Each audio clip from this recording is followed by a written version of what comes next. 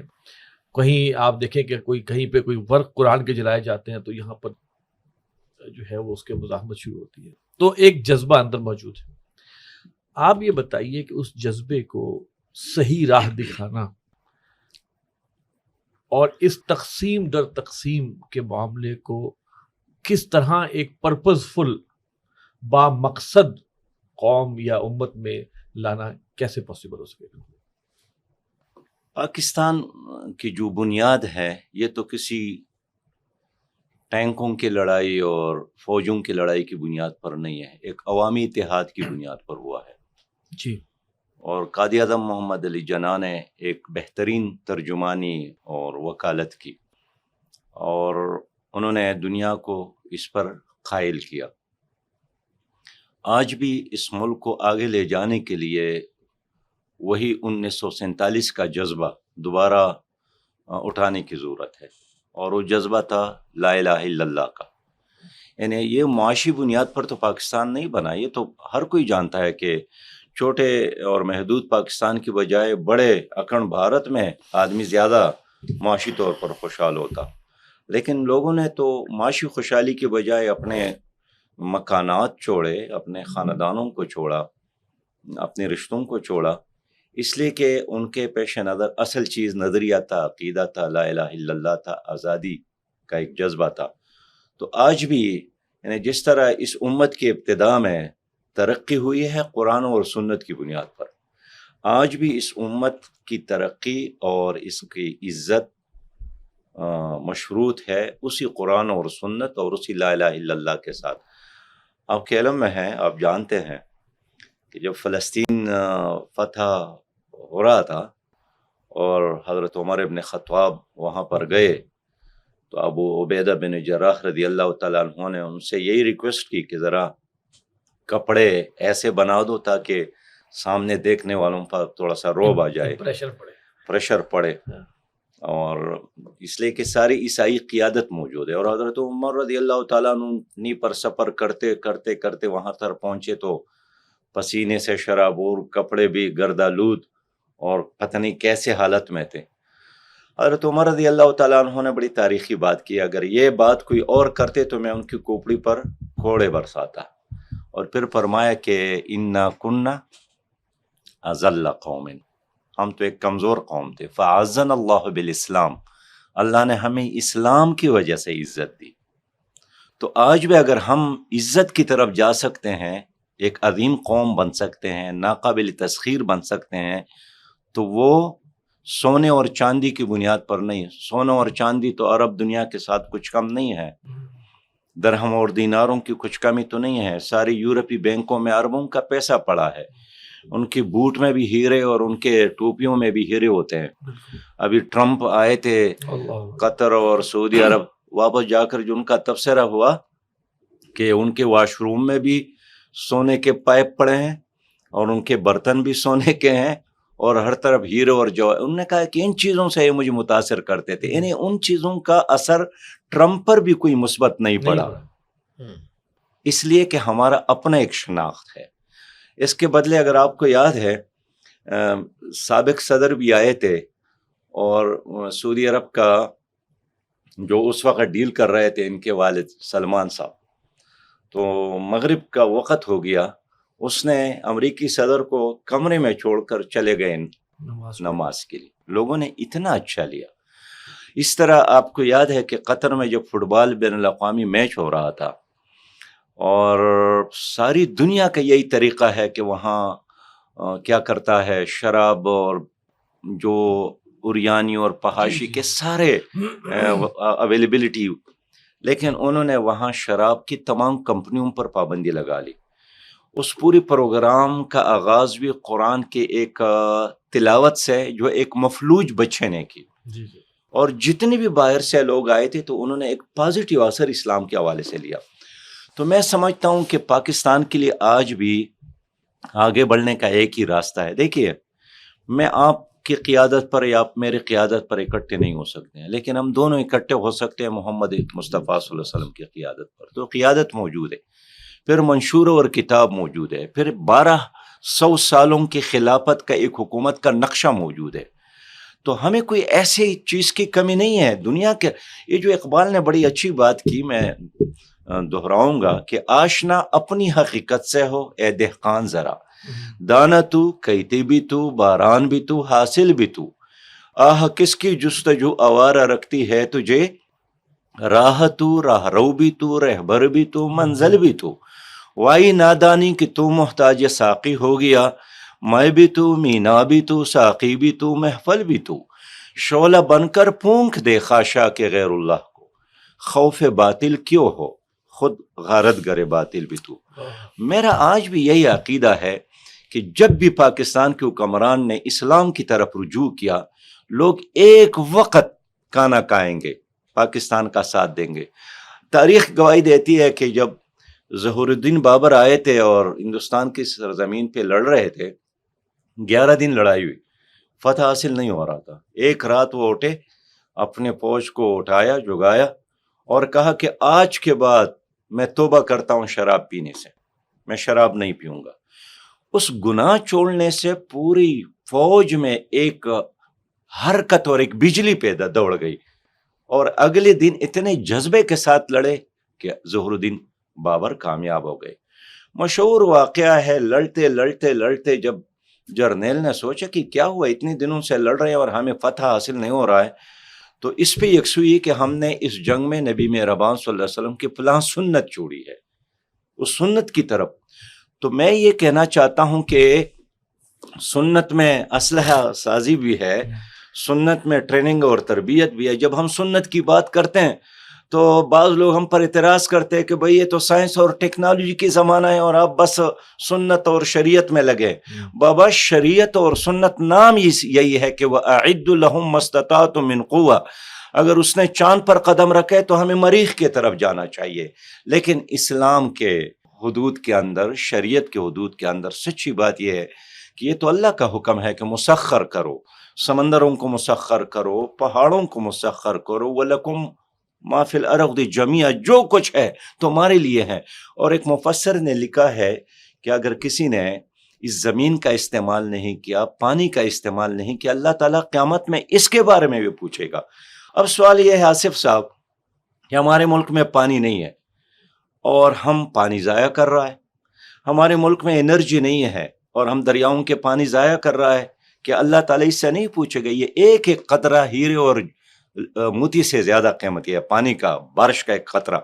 تو میں یہ سمجھتا ہوں کہ آج آپ کا یہ سوال ہے کہ ہم دوبارہ قوم کس طرح بن سکتے ہیں. میرا جواب یہی ہے کہ 1947 سے پہلے تو ہم تقسیم در تقسیم در تقسیم تھے، لیکن ایک لا الہ الا اللہ کے نعرے نے کیا سنی اور کیا شیعہ اور کیا دیوبندی اور کیا بریلوی اور کیا اہل حدیث اور کیا سندھی اور پنجابی اور گجراتی اور میمن اور وغیرہ، سب کو ایک امت بنایا. آج بھی دوبارہ وہی ہمارے تمام مسائل کا حل وہی ہے، کلمہ، وہی کلمہ. سر اس میں وجہ تو سامنے آ گئی کہ بنیاد تو ہماری یہی بنتی ہے کلمہ. عوام کو کیسے اس پر لائیں گے ہم؟ ان میں وہ شعور پیدا کیا جائے، ان میں وہ ضرورت کا احساس پیدا کیا جائے کہ یہی ہمارے جو ہے وہ عروج کی وجہ بنے گی انشاءاللہ۔ دیکھیے، سب سے بنیادی چیز ہے کہ ہم نے پاکستان کیوں حاصل کیا، ٹھیک ہے نا؟ تحریک پاکستان چلی، عوام نے تو ساتھ دیا، قائد اعظم کے اقوال دیکھ لیجئے، پھر علامہ اقبال کی جو کیوں کہہ لیجیے کہ انٹلیکچوئل لیول پر جو گفتگو ہے ان کو دیکھ لیجئے، تو عوام نے تو اپنا بھرپور اس وقت ساتھ دیا۔ بعد میں حالات چینج ہوئے ہیں، لیکن ہندوستانیوں کا ایک سوال ہے کہ آپ نے علیحدہ ملک حاصل کیا کیوں؟ کیا نماز یہاں نہیں، روزہ نہیں، حج نہیں، زکوٰۃ نہیں، ہندوستانی نہیں کر رہے؟ کیا وہاں پر مدارس نہیں ہیں؟ کیا چیریٹی کے کام وہاں نہیں ہو رہے؟ اس کے علاوہ اور بھی دیکھ لیجئے، بلکہ شاید بعض اعتبارات سے ہندوستان آج بھی ہم سے بہتر ہے۔ ہندوستانی مسلمان وہی ظاہر ہے حاصل کے اس لیے کیا تھا کہ یہاں وہ اسلام کا نظام حریت و اخوت و مساوات وہ ہوگا، شریعت ہوگی پاکستان کا، بلکہ قائد اعظم کے واضح الفاظ ہیں 48 میں ہے، تو انہوں نے کہا کہ بعض لوگ یہ تاثر دے رہے ہیں کہ پاکستان کا دستور کیا ہوگا، تو ہمارا دستور تو 1400 سال پہلے طے ہو چکا ہے۔ یہ بعض مفسد لوگ، فسادی لوگ اس چیز کو ابھار رہے ہیں، تو یہ ساری چیزیں کلیئر تھی۔ تو اصل میں تو ہم نے اس مقصد کے لیے یہ ملک حاصل کیا تھا کہ یہاں اسلام نافذ ہوگا، لیکن ہوا یہ کہ پھر ہم وہ پٹری سے جو ہے ڈی ٹریک ہوتے گئے اور اسلام کی منزل جو ہے اتنی ہی ہم سے دور ہوتی گئی۔ اب اس امت کو دوبارہ لانا ہے، اس میں سب سے بنیادی کردار جو ہے تو وہ دینی قیادت کا ہے، اور پھر اس کے ساتھ ساتھ ہم یہ دونوں حکمرانوں کا جب نعرہ لگا تھا لا الہ الا پاکستان کا مطلب کیا ہے لا الہ الا اللہ، تو اس وقت اوپر سامنے ہمیں کوئی دینی قیادت نظر نہیں آتی، ہاں، لیکن ہمیں اس میں ایک ویسٹرن تعلیم یافتہ جی لیکن ایماندار ایک قائد نظر آتا ہے۔ دیکھیے، قائد اعظم کی جو خصوصیات ہیں ان میں سے ایک یہ ہے کہ وہ عام فہم جو سیاسی لوگ ہیں اس طرح نہیں تھے، دو ٹوک قسم کے انسان تھے، کھرے انسان تھے، منافقت ان میں نہیں تھی، جو سامنے ہے وہ ہے، انہوں نے کبھی کوئی ایسا وہ معاملہ نہیں کیا۔ جہاں تک یہ معاملہ ہے، پیر جماعت علی شاہ صاحب سے پوچھا گیا آپ بہت بڑے عالم دین ہیں اور بہت بڑے پیر ہیں، شیخ ہیں، تو آپ نے ایک داڑھی منڈے کے پیچھے لگ گئے ہیں؟ انہوں نے بڑا پیارا جواب دیا کہ دیکھو بھائی، ہمارا ایک مقدمہ ہے اور مقدمے کے لیے وکیل دیکھا جاتا ہے۔ وکیل میں دو چیزیں دیکھیں، ایک وہ اپنے کام کا ماہر ہو، ٹیکنیکلی وہ ساؤنڈ ہو، اور دوسرا یہ ہے کہ کہیں بک نہ جائے، اور قائد اعظم میں یہ دونوں چیزیں موجود ہیں، ہم نے اپنا وکیل مقرر کیا ہوا ہے۔ تو یہ چیزیں ہماری جو دینی قیادت تھی اس میں وہ بریلی مکتب فکر کے لوگ تو بہت زیادہ تھے، اسی طرح دیوبندی مکتب فکر کے لوگ بھی تھے، کچھ ادھر تھے کچھ ادھر تھے، مولانا شبیر احمد عثمانی تھے، مولانا ظفر احمد لیکن آپ عثمانی دیکھیں تھے۔ اس وکیل کا ذہن کیا تھا کہ ہمارا آئین تو جی، یعنی کہ وہ 1400 سال پہلے وہ دین کے حوالے سے بھی بالکل کلیئر تھے۔ دیکھیے 37 سے 47 تک یہ تو تقریباً قائد اعظم نے ایک قوالی کی ہے اسلام کی، آپ ان کی تقریریں اٹھا کر دیکھ لیجئے، 100 سے تو زیادہ ہیں جو انہوں نے اس بات پر ہی قرآن و سنت کی بات کی ہے، مسلم لیگ کا جھنڈا اسلام کا جھنڈا ہے، ہمارا قانون جو ہے وہ شریعت ہو، یہ ساری چیزیں جو ہے بڑے کلیئر کٹ۔ اقبال تو فوت ہو گئے تھے 38 میں، تو ظاہر ہے، لیکن وہ مین جو ہے وہ بتا گئے تھے کہ ہم کس لیے حاصل کرنا چاہتے ہیں۔ لیکن اس کے بعد قائد اعظم نے تقریباً اس چیز کو جو ہے وہ ایک قوالی کے انداز میں اس کو کیا ہے، اور یہ ساری چیزیں آئی ہیں۔ اب بھی اگر اس چیز کو کرنا ہے تو نمبر ایک دیکھیے، عوام بھی اوپر دیکھتی ہے، حکمران اگر ہمارے اس چیز کو، جیسے ابھی بات ہوئی کہ عوام ایک ٹائم کا کھانا بھی چھوڑ دیں گے، لیکن حکمرانوں کے عیاشیوں اور بدماشیوں اور اللہ تللے اور یہ ساری چیزیں ختم نہیں ہوں گی، تو ظاہر ہے کہ پھر عوام بھی سوچتے ہیں کہ ہمارا کیا قصور۔ اسی طرح دینی قیادت بڑی بہترین بات کی ہے کہ آج ہم بس اپنی اپنی بھیڑیں سنبھالنے کی فکر میں ہیں، اور وہ دیوبندی بریلوی سے تو اب باقی کی بات نکل گئی ہے، دیوبندیوں میں بھی گروپس بن گئے ہیں، اب وہ فلاں ہے وہ فلاں ہے، ایک دوسرے کے پیچھے نماز نہیں پڑھ. تو یہ چیزیں جو ہیں وہ امت پناہ جب تک نہیں آئے گا تو ایک توبہ کی منادی عوام میں بھی، حکمرانوں میں بھی، پھر اس کے ساتھ ساتھ دستور کے اندر جو چیزیں ہیں. اب دستور میں کچھ ایسی چیزیں ہیں جیسے وہ قرارداد مقاصد ہے، اس کو ہی نل اینڈ وائڈ کر دیتے ہیں، اس کو برابر کے جسٹس نسیم حسن شاہ اس کو دوسری ترامیم جو دفعات ہیں اس کے برابر لے آ گئے، اس کی حیثیت ہی ختم ہو گئی. اور اس طرح کی کئی چیزیں ہیں. بانیے تنظیم اسلامی ڈاکٹر صاحب نے ایک مرتبہ پورا ایک ڈرافٹ تیار کر کے اس کو اور ایک باقاعدہ تحریک چلائی تھی 90s میں کہ یہ جو غیر اسلامی دفعات ہیں یا جو چور دروازے ہیں ان کو ختم کیا جائے، اور اس سے آگے بڑھ کر پھر ایک اجتماعی سطح پر توبہ کی جائے، جس طرح قوم یونس نے کی تھی، اللہ تعالیٰ نے رحم کیا، تو سب مل جل کر اجتماعی توبہ کیا ہوگی، یہاں دین اسلام کو نافذ کیا جائے. سر ایک اہم سوال جو کہ میں سمجھتا ہوں سب سے بہتر آپ اس کا جواب دے سکتے ہیں. دیکھیے اس ملک کے اوپر دیانتدار اور اہل قیادت کو آنے بھی نہیں دیا جاتا. کیا آپ میری اس بات سے اتفاق کریں گے؟ آپ کا جماعت اسلامی کا ایک اپنا ایکسپیرینس ہے. کیا ایسا نہیں ہوتا کہ بھائی اہل لوگ نہ آئیں، خوددار لوگ نہ آئیں، جو نظام چل رہا ہے اسی کو بس تھوڑا بہت چلانے والے لوگ آ جائیں؟ کیا ایسا نہیں ہوتا؟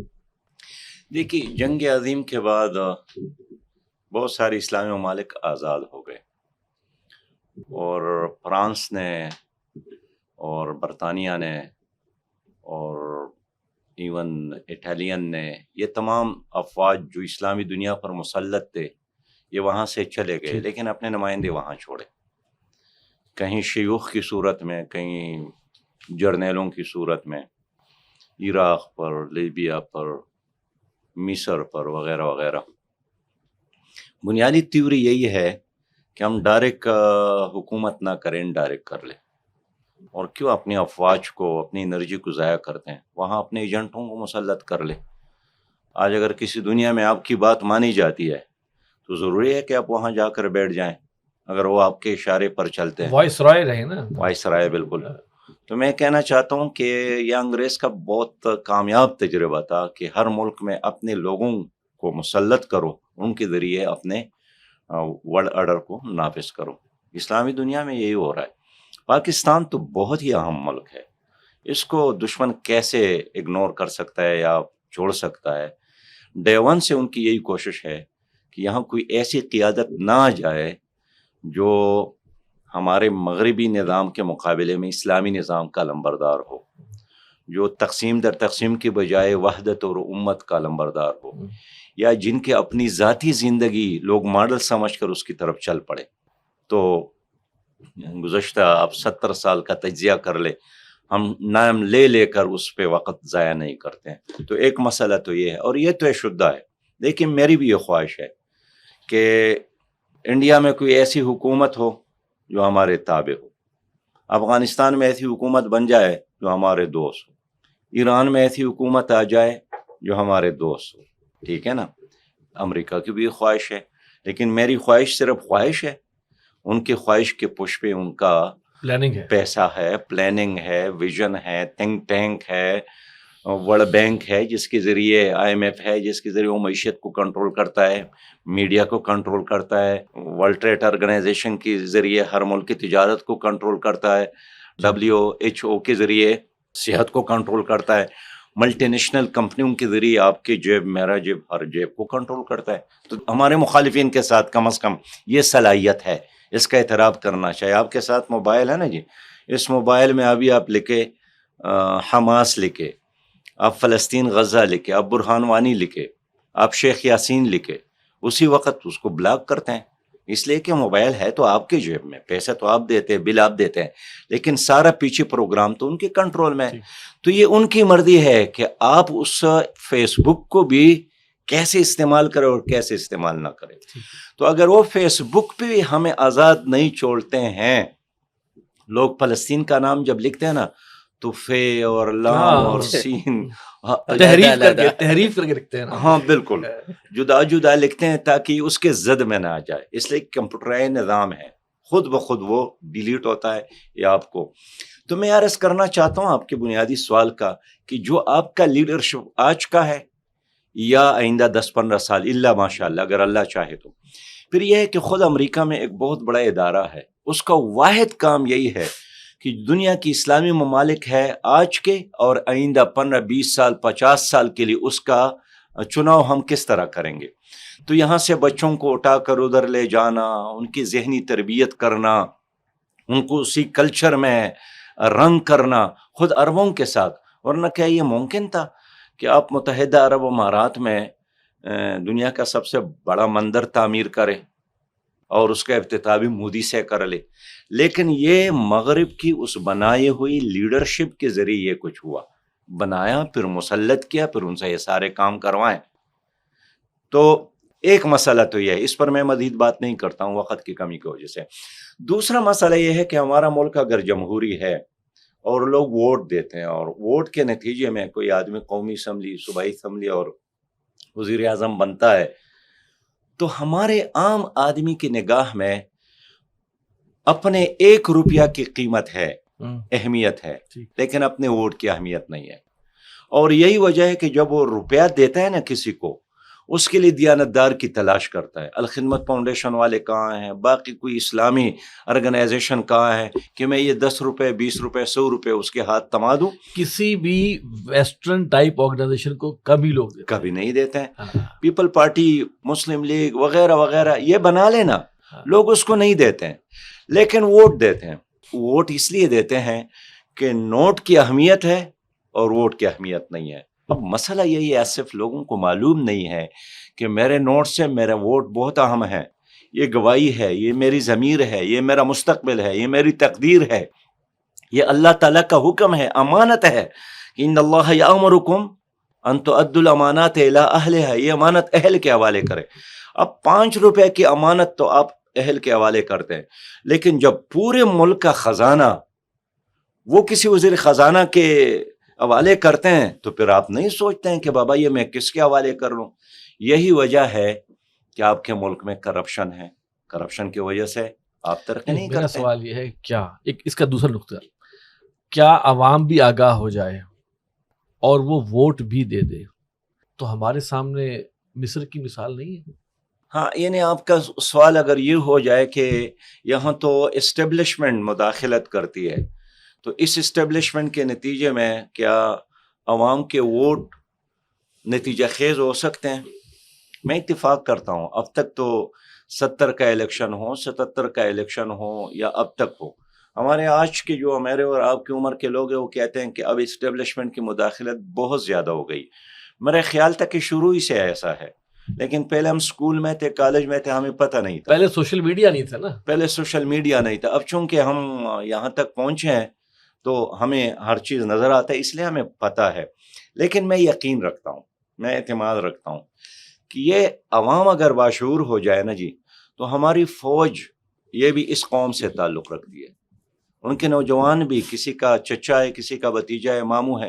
تو اگر قوم کا اصلاح اور قوم کا شعور اور قوم کا ضمیر ہم بیدار ہونے میں کامیاب ہو جاتے ہیں تو وہ بھی ٹھیک ہو سکتے ہیں۔ باقی یہ مصر والی فوج نہیں ہے، یہ بہرحال پاکستان کی فوج ہے، اس کے ماتھے پر جو لکھا ہے ایمان، تقوی اور جہاد فی سبیل اللہ۔ تو اس ماٹو کے ہوتے ہوئے ہم یقین کر سکتے ہیں کہ اگر قوم نے کبھی صحیح فیصلہ کیا تو یہ فوج اس کے راستے میں رکاوٹ نہیں بنے گی۔ جی خورشید صاحب، اس میں جیسے ایک تو ہمارے سامنے آیا یہ معاملہ، سر آپ کیا سمجھتے ہیں کہ عوام کو ہم درس قرآن کے ذریعے جوڑیں، شعور پیدا کرنے کے لیے ہم عوام کو کیا کیا ذرائع اختیار کریں؟ دیکھیے، سب سے بنیادی چیز ہے دعوت۔ دعوت جتنی زیادہ ہوگی، جتنی پھیلے گی، ہم اس کو آگاہی بھی کہہ سکتے ہیں۔ جی بالکل، تو جتنی زیادہ دعوت پھیلے گی اتنے ہی زیادہ اس کے اثرات ہوں گے، اور پھر اس دعوت کا جو ثمرات ہے ان کو منظم کرنا، یہ 2 چیزیں جو ہے نا، تو اسی کے ذریعے سے بات آگے بڑھے گی۔ اب جیسے آپ نے خود کہا، قرآن کی بنیاد پر اگر کوئی کام ہوگا تو قرآن تو ایک ایسی کتاب ہے جو کتاب انقلاب ہے، یہ تو خود بخود انقلاب پیدا کرتی ہے انسان کے اندر۔ اگر اس کو بالکل خالی الذہن ہو کر، یعنی خالی الذہن سے مراد یہ ہے کہ کوئی دوسرے نظریات اور اس کی تائید وہاں سے نہ لی جائے، بلکہ قرآن کو پڑھا جائے کہ قرآن کیا کہہ رہا ہے. جیسے قرآن میں خود کہتے ہیں وَاعْتَصِمُوا بِحَبْلِ اللَّهِ جَمِيعًا وَلَا تَفَرَّقُوا جی وَاذْكُرُوا نِعْمَةَ اللَّهِ عَلَيْكُمْ إِذْ كُنْتُمْ أَعْدَاءً فَأَلَّفَ بَيْنَ قُلُوبِكُمْ فَأَصْبَحْتُمْ بِنِعْمَتِهِ إِخْوَانًا. جی یہ پورا ایک طریقہ کار اور اس کا قرآن میں بتا رہا ہے. یہ آپ نے جو حوالہ دیا ہے تو مفتی شفیع صاحب نے اپنی کتاب وحدت امت میں شیخ الہند کا جو واقعہ بیان کیا ہے کہ وہ جب مالٹا کی اسارت سے واپس آئے اور دیوبند میں علماء کا ایک جلسہ ہوا تو وہاں انہوں نے یہی بات رکھی کہ میں وہاں سے 2 اسباق لے کر آیا ہوں. ایک یہ کہ ہمارے زوال کے اسباب کیا ہیں؟ 2 ہیں. قرآن سے دوری، اور پھر انہوں نے کہا کہ اس کے لیے مکاتب قائم کیے جائے، بڑوں کو عوامی درس قرآن کے ذریعے. اور دوسرا کہا ہے کہ آپس کے اختلافات. وہ بڑی پیاری بات کہی ہے مفتی شفیع صاحب نے کہ یہ آپس کے اختلافات کیوں ہیں؟ قرآن تو کہتا ہے وَاعْتَصِمُوا بِحَبْلِ اللَّهِ، تو حبل اللہ جب ہم نے چھوڑ دی ہے تو یہ آپس کے اختلافات پیدا ہوئے. تو یہ کام ہو، اور ایک یعنی یہ ایسا نہیں ہے کہ کوئی ایک جگہ درس دے دیا دوسری جگہ، ایک تحریک کے انداز میں، ایک جو ہے نا ایک مشن کے انداز میں اس کام کو لے کر چلے جائے. قرآن کی جو حقیقی دعوت ہے وہ لوگوں کے سامنے جب آئے گی تو بہرحال پھر اس کے اثرات نکلیں گے. اور وہ میں نے کہا نا ایک تحریک کے انداز میں ہو، اور پھر ان لوگوں کو منظم کیا جائے. اس طرح سے بات آگے بڑھے گی تو تب ہی لوگوں کے اندر یہ چیز احساس پیدا ہوگا، اور 1 سے 1 اور 1 11 کا معاملہ جو ہے تب ہی آگے بڑھے گا. اچھا سر، یہ جو آخر الزمان کے اندر جو کہ احادیث میں ہے کہ کل روئے ارضی پر اللہ کا دین کا بول بالا ہوگا، پھر ایک اور حدیث میں آتا ہے کہ حضور نے فرمایا کہ یہ مشرق سے ٹھنڈی ہوا ہے آتی ہے، پھر ایک اور کہ مشرق سے لشکر نکلیں گے اور وہ جو ہے وہ جھنڈے، ان کے جھنڈے جو ہیں وہ نصب ہوں گے جا کے وہاں پہ یروشلم میں. ان احادیث کو اگر ہم سامنے رکھتے ہیں تو احیاء اسلام کا جو بھی اس وقت کام ہو رہا ہے وہ مشرق میں کہیں نہ کہیں ہوتا نظر آ رہا ہے. باقی پورا عالم اسلام اس لحاظ سے خاموش ہے. آپ کیا سمجھتے ہیں کہ اس چیز کو سامنے رکھتے ہوئے پاکستان کا کیا کردار ہو سکتا ہے دنیا کے مستقبل میں؟ آصف، ایک تو اگر آپ پاکستان کو ایک جغرافیہ کا تصور کرتے ہیں تو آپ اس کو بہت محدود کرتے ہیں. پاکستان تو ایک نظریے کا نام ہے. نظریہ یہی ہے نا کہ اللہ کی حاکمیت ہو، خلافت کا نظام ہو، قرآن اور سنت قوانین سازی کا منبع ہو. خیر، آپ تو آج کی بات کرتے ہیں، میں تو ذرا ابتدا سے بات کروں کہ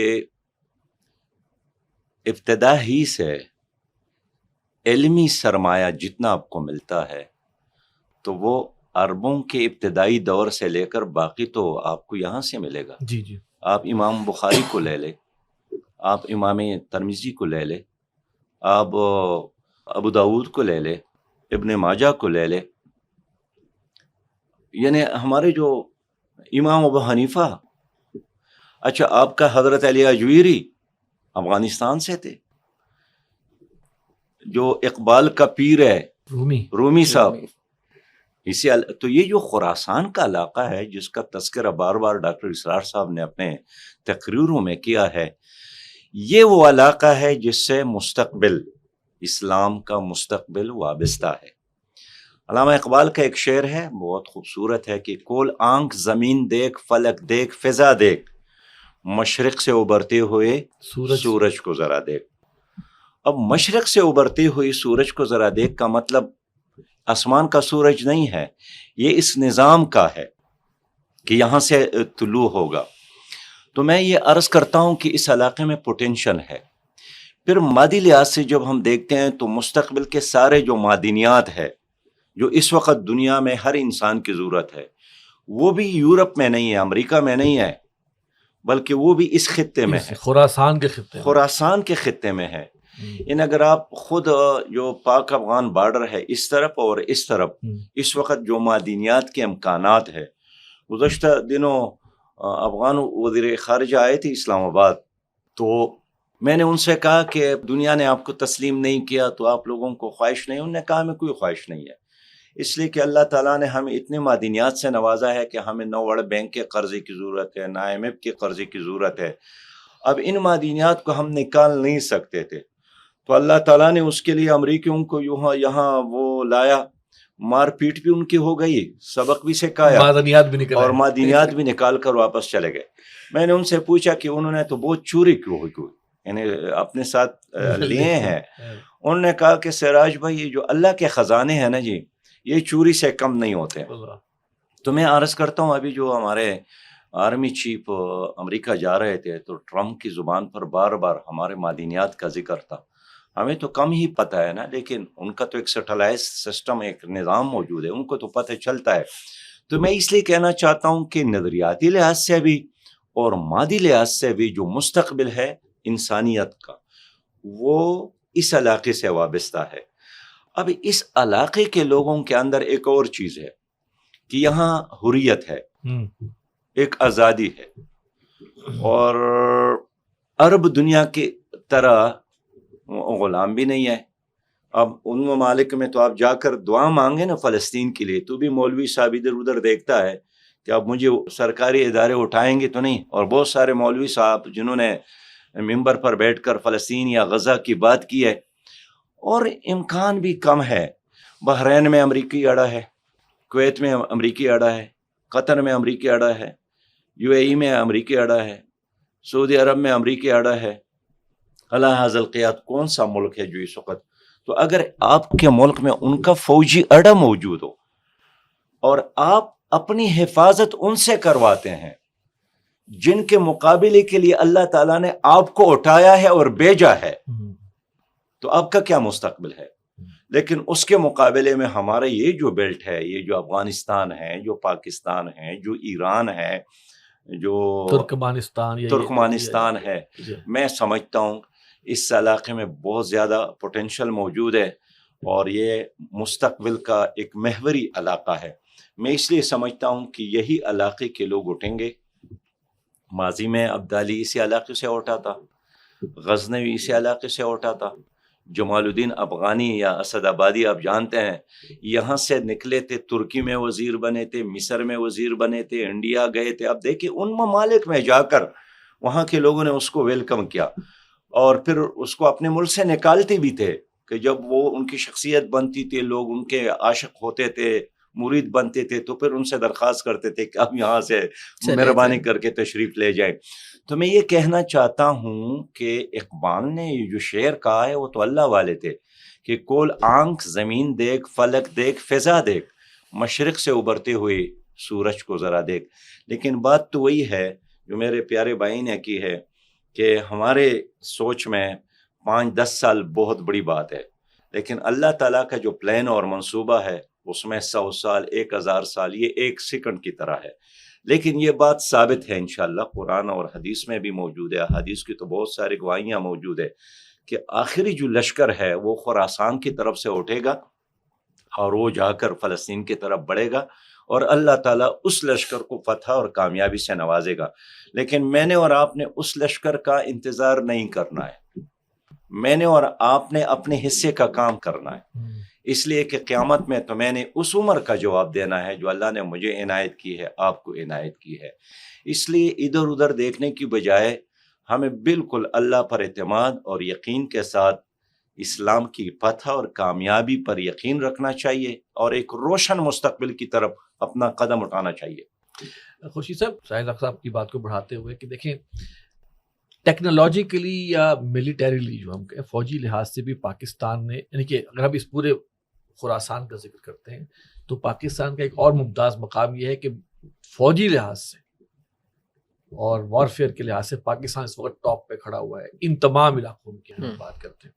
میں آپ سے پھر یہ سوال کروں گا کہ سر یہ وہ ملک ہے جو کہ اللہ کی مشیت کے تحت بنا ہے اور سارا معاملہ ہمارے سامنے آیا ہے. کیا وہ وقت اب قریب نظر آتا ہے آپ کو کہ جب یہ جو لشکر والا معاملہ، کیونکہ اب جو فلسطین کے اندر جو حالات واقعہ ہو چکے ہوئے ہیں اور جو ظلم ہے، کہ یہ اب چیزیں کچھ قریب آ رہی ہیں اور کوئی راہ اس کی ہمیں کچھ نظر آ رہا ہے کہ کچھ اب ہونے والا ہے؟ جی یہ بالکل آپ کی بات ٹھیک ہے. میں اس کو ذرا جوڑوں گا کہ آج سے 25-30 سال پہلے جو ڈاکٹر صاحب رحمہ اللہ ان چیزوں کو بیان کرتے تھے تو لوگ کہا کرتے تھے کہ کچھ زیادہ ہی سینسیٹیوٹی ہے. گریٹر اسرائیل کو کوئی نہیں جانتا تھا. ہاں یہ کچھ حساسیت ہے اور انہیں جو ہے بالکل یہ چیزیں سامنے نظر آ رہی. اب اس چیز کا اعتراف کئی لوگوں نے کیا ہے، ہمارے جو چیف جسٹس صاحب تھے اور کچھ اس طرح سے مختلف لوگوں نے، کہ ڈاکٹر صاحب کی 25 سال پہلے کی باتیں آج سچ ثابت ہو رہی ہیں. بلکہ اس سے بھی پہلے یہ جب 15ویں صدی ہجری کا آغاز ہوا تھا تو بڑی ایک طرح سے خوشیاں بھی تھی اور وہ تھا کہ جی یہ اب عروج کی، لیکن ڈاکٹر صاحب نے فرمایا تھا اس وقت اس عروج سے پہلے جو ہے نا بڑے امتحانات آئیں گے، اس امت مسلمہ پر امتحانات آئیں گے. تو اس میں تو اب تو بہت ہی جس طرح سے روزانہ کی بنیاد پر جس طرح حالات چینج ہو رہے ہیں، پہلے سالوں بعد کچھ ہوتا تھا، اب روزانہ کی بنیاد پر حالات چینج ہو رہے ہیں اور جس نہج پر جا رہے ہیں، تو جس طرح فلسطین کا معاملہ ہے، جس طرح شام کا معاملہ ہوا ہے، وہاں بالکل ایک چینج آ گئی ہے. پھر اسی طرح یہ دوسرے ممالک دیکھ لیجئے، اردن کو دیکھ لیجئے، لبنان کو دیکھ لیں، شام کو دیکھ لیں، اور فلسطین یہ تو ان کے گریٹر اسرائیل کا حصہ ہے نا، مصر کا ڈیلٹا کا علاقہ ہے، مدینے تک کا، تو یہ تو ان کا اپنا ایک وہ پلان ہے، جو جس منصوبہ ہے جس کے تحت وہ جائیں گے. اور ظاہر ہے کہ اب محسوس ادھر یہاں بھی تبدیلیاں ایسی آ رہی ہیں. اب دیکھیں نا، پاکستان کی مثال تو ان بڑے بڑے ملکوں کے مقابلے میں کیا ہے، لیکن ذہن میں لے آئیں حضرت داؤد علیہ السلام کے پاس کیا تھا؟ ایک گوپیا تھا، پھر آ کر مارا ہے، اور وہ جالوت پوری طرح جو ہے وہ زرہ میں تھا، ایک آنکھ تھی، وہی آنکھ سے وہ دماغ میں گیا اور وہ مر گیا ہے. تو یہ آج کی میزائل ٹیکنالوجی وہ گوپیا ہی سمجھ لیجئے نا کہ اس طرح سے وہ جا کر تو ہٹ کرے گا. تو لیکن یہ ساری چیزیں جو ہیں، اور پورا یہ خراسان کا جو علاقہ ہے جس میں پاکستان بھی شامل ہے، افغانستان بھی شامل ہے، ایران کا خراسان کا صوبہ ہے، پھر یہ وسطی ایشیائی ریاستیں جو ہیں، اور اللہ تعالیٰ نے اب ظاہر ہے اللہ تعالیٰ نے اس قوم کو ایک طرح سے تیار کر رہا ہے. وسطی ایشیائی ریاستیں کن حالات سے گزری ہیں، یعنی بالکل پاتال میں وہ چلے گئے تھے. نماز، روزہ، آذان، مساجد پر پابندی، یہ سب پابندیاں تھیں. قرآن چھپا چھپا کر انہوں نے گھروں میں رکھے ہوئے تھے. ٹھیک ہے، اب وہ پھر دوبارہ سے وہ ایک طرح سے عروج کی طرف، ابھی وہ چیزیں اس طرح نہیں ہیں. پھر اسی طرح افغانستان 50 سال ہو گئے ہیں وہ مسلسل حالت جنگ میں ہے. اب ان کے لیے تو بچے کے لیے جنگ کوئی چیز نہیں ہے. وہ تو ایک فوجی کی مثال ہے نا، جس کا کام ہی جنگ کرنا ہے. جنگ نہ ہو تو پریشانی ہوگی کہ کیوں. تو یہ اللہ تعالیٰ کی طرف سے. لیکن یہ جو احادیث کے اندر بھی آیا ہے، تو یہاں سے لشکر کے جانے گا، اس کا مطلب یہ ہے کہ بہرحال یہاں کچھ ہوا ہوگا اور یہاں اسلامی حکومت قائم ہوگی، ایک نظام ہوگا جس کے تحت یہ فوجیں جو. اچھا، یہ ہمیں بڑا ہی بعید سا محسوس ہوتا ہے اس وقت ہماری جو حالت ہے، لیکن بہرحال جس طرح حالات چینج ہوتے ہیں اور ایک دم کوئی تبدیلی آتی ہے تو کچھ نہیں کہا جا سکتا کہ کل کیا ہوگا. لیکن یقین یہ ہے کہ یہ ہوگا انشاءاللہ. ظاہر ہے اللہ کے نبی صلی اللہ علیہ وسلم کی پیشن گوئیاں ہیں، وہ الصادق المصدوق. وہ اس میں تو جو شک کرے اس کے ایمان میں شک ہے. اور کل کا سورج یہ پتہ نہیں ہے یا نہیں، لیکن حضور صلی اللہ علیہ وسلم کا بیان کردہ فرمان جو ہے اس میں کوئی دو رائے نہیں ہو سکتے. اصل پروگرام کے آخر میں چونکہ ہم اگست میں اور 14 اگست کے موقع پہ بیٹھے ہیں، پیغام مسلمانان پاکستان کے نام، مختصر سا پیغام اگر آپ دینا چاہیں تو. دیکھیے 14 اگست کا پیغام کیا ہے؟ 14 اگست کا پیغام یہ ہے کہ کروڑوں نے جدوجہد کی، لاکھوں لوگ شہید ہو گئے. ایک عظیم تحریک کے نتیجے میں ایک نظریے کی بنیاد پر پاکستان بنا. 77 سال بعد بھی ملک بھی موجود ہے، لوگ بھی موجود ہے، لیکن وہ نظریہ نہیں ہے، عدالتوں میں نہیں ہے، سیاست میں نہیں ہے، تعلیم میں نہیں ہے، معیشت میں نہیں ہے، لوگوں کے کلچر اور مساجد میں نہیں ہے. 14 اگست کا پیغام یہی ہے کہ ان شہداء کی خون کا قدر کرے، ان کی قربانی ان سے وفا کر لے، اور اس نظریے کے مطابق پاکستان کو اسلامی پاکستان بنا لے، خوشحال پاکستان بنا لے. ادھر ادھر دیکھ، وہ جو کہتے ہیں کہ مانگتے پھرتے ہیں اغیار سے مٹی کا چراغ، اور اپنی خورشید پر پھیلا دیے سائے ہم نے. تو دوسروں کے سے مٹی کا چراغ لینے کی بجائے اپنی اس خورشید کی طرف جو دینی اسلام کی صورت میں ہے، جو ایک نظریے کی صورت میں موجود ہے. میں سمجھتا ہوں کہ 14 اگست کا پیغام یہی ہے کہ سب سے پہلے آغاز اپنی ذات سے کرے، پھر اپنے گھر سے کرے، پھر اپنے رزق حلال سے کرے، پھر انسانوں کی حقوق کی ادائیگی سے کرے، پھر والدین کے احترام سے کرے، اور آگے بڑھ کر پھر قطرہ قطرہ جمع کر کے اس پاکستان کو ایک روشن پاکستان، خوشحال پاکستان، اسلامی پاکستان بنا دے. جزاک اللہ. ویسے آپ فرما رہے تھے نا، تو اس میں شعر میں ذہن میں بھی آتا کہ محمد سے وفاتوں نے تو ہم تیرے ہیں، یہ جہاں چیز ہے کیا لوح و قلم تیرے ہیں. خورشید صاحب آپ کا مختصر سا سوال. جی بس یہی ہے کہ وہ اقبال نے کہا ہے نا کہ اپنی خودی پہچان او غافل افغان. تو اپنی خودی پہچان او اہل پاکستان. پاکستان جیسے آج کی ساری گفتگو ہے، یہ کوئی عام ملک نہیں ہے، یہ اللہ تعالیٰ کی پلاننگ کا ایک حصہ ہے. تو اللہ تعالیٰ نے وَاجْتَبَاكُمْ سورہ حج میں جیسے فرمایا کہ اس نے تمہیں چن لیا ہے. تو ایک پاکستان ایک چنیدہ ملک ہے اور ایک خاص مقصد کے لیے ہے. تو اس مقصد کی طرف ہماری پیش قدمی ہونی چاہیے.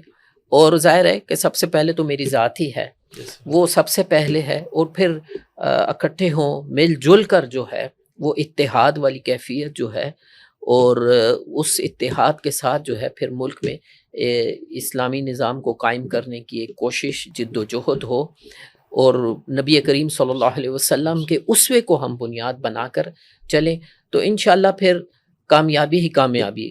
اور یہاں نہ بھی ہوئی تو وہاں تو ہے ہی ہے. گر جیت گئے تو کیا کہنا، ہارے بھی تو بازی مات نہیں. اللہ کے ہاں تو کامیابی انشاءاللہ ہے. تو اللہ کے ہاں تو کامیابی ہے، سرخروئی ہے ہی ہے. تو انشاءاللہ یہی ہے کہ اپنے آپ کو، اپنی خودی کو پہچانے، اللہ یہ 400 سالہ امانت کو پہچانے، اور پھر اس کو آگے لے کر، جیسے اولمپک ٹارچ ہوتی ہے نا، ایک جگہ سے دوسری جگہ لے کر تو اللہ تعالیٰ نے اس وقت دی ہوئی ہے، اس ٹارچ کو لے کر آگے چلنا ہے اور اگلی نسلوں تک پہنچانا ہے. بہت شکریہ جناب محترم جناب شجاع الحق صاحب، اور ہم امید کرتے ہیں کہ آئندہ بھی آپ ہمیں وقت دیں گے انشاءاللہ. خورشید انجم صاحب آپ کا بہت شکریہ. محترم ناظرین، یہ تھا ہمارا پروگرام زمانہ گواہ ہے، اور 14 اگست کے حوالے سے اور پاکستان کی جو اہمیت ہے اللہ کی نگاہ میں کیا ہے، اس حدیث کی روشنی کے حوالے سے بھی ہمیں سامنے آیا کہ اس خطے کی کیا اہمیت ہے اور مستقبل میں کیا کردار ہے. یہ ایک اویئرنیس کا پروگرام تھا، ایک ڈسکشن تھی جس میں ہم اپنے اس پرانے کھوئے ہوئے سبق، بھولے ہوئے سبق کو یاد کرنے کی کوشش کر رہے تھے. اس پروگرام کے بارے میں اپنی رائے ضرور دیجیے گا. ہمارا ای میل ایڈریس ہے media@tanzeem.org. اگلے پروگرام تک کے لیے اجازت دیجیے. السلام علیکم ورحمۃ اللہ وبرکاتہ.